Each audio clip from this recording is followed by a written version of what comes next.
ఆదికాండము 3వ అధ్యాయము.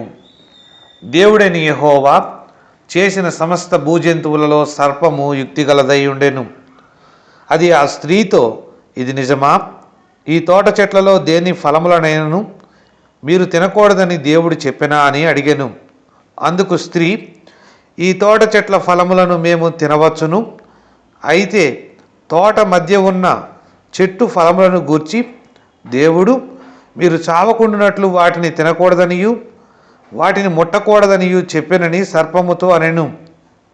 అందుకు సర్పము, మీరు చావనే చావరు, ఎలయనగా మీరు వాటిని తిను దినమున మీ కన్నులు తెరవబడుననియు మీరు మంచి చెడ్డలను ఎరిగిన వారై దేవతల వలె ఉందురనియు దేవునికి తెలియనని స్త్రీతో చెప్పగా, స్త్రీ ఆ వృక్షము ఆహారమునకు మంచిదియు కన్నులకు అందమైనదియు వివేకమిచ్చు రమ్యమైనదియునయ్యుండుట చూచినప్పుడు ఆమె దాని ఫలములలో కొన్ని తీసుకుని తిని తనతో పాటు తన భర్తకును ఇచ్చెను. అతడు కూడా తినెను.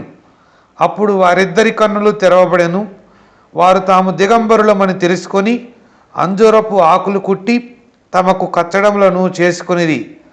చల్లపూటను ఆదామును అతని భార్యయు తోటలో సంచరించుచున్న దేవుడైన యెహోవా స్వరమును విని, దేవుడైన యెహోవా ఎదుటికి రాకుండా తోట చెట్ల మధ్యను దాగుకొనగా, దేవుడైన యెహోవా ఆదామును పిలిచి, నీవు ఎక్కడ ఉన్నావనెను.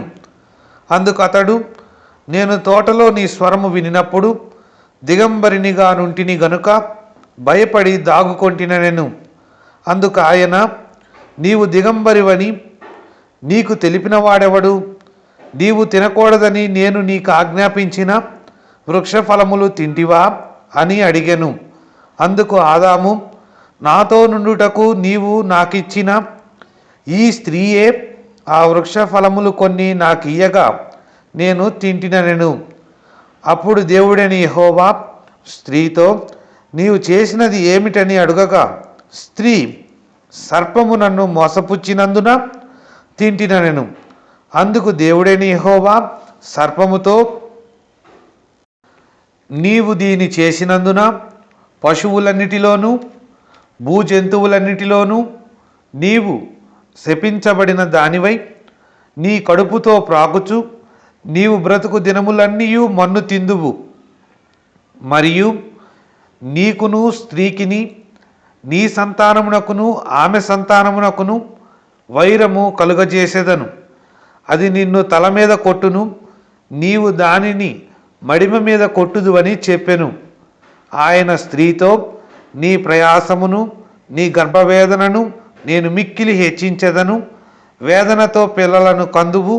నీ భర్త ఎడల నీకు వాంఛ కలుగును, అతడు నిన్ను ఏలునని చెప్పెను.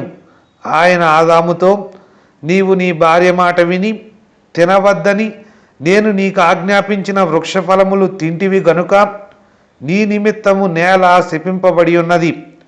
ప్రయాసముతోనే నీవు బ్రతుకు దినములన్నీయు దాని పంట తిందువు. అది ముండ్ల తుప్పలను గచ్చ పొదలను నీకు మొలిపించును. పొలములోని పంట తిందువు. నీవు నేలకు తిరిగి చేరు వరకు నీ ముఖపు చెమట కార్చి ఆహారము తిందువు. ఏలయనగా నేల నుండి నీవు తీయబడితివి, నీవు మన్నే గనుక తిరిగి మన్నైపోదువని చెప్పెను. ఆదాము తన భార్యకు హవ్వ అని పేరు పెట్టెను. ఏలయనగా ఆమె జీవము గల ప్రతివానికిని తల్లి. దేవుడైన యెహోవా ఆదామునకును అతని భార్యకును చర్మపు చొక్కాయిలను చేయించి వారికి తొడిగించెను. అప్పుడు దేవుడైన యెహోవా, ఇదిగో, మంచి చెడ్డలను ఎరుగునట్లు ఆదాము మనలో ఒకని వంటి వాడాయను. కాబట్టి అతడు ఒకవేళ తన చెయ్యి చాచి జీవవృక్ష ఫలమును కూడా తీసుకొని తిని నిరంతరము జీవించునేమో అని దేవుడైన యెహోవా అతడు ఏ నేల నుండి తీయబడినో దాని సేద్యపరచుటకు ఏదెను తోటలో నుండి అతని పంపివేశెను.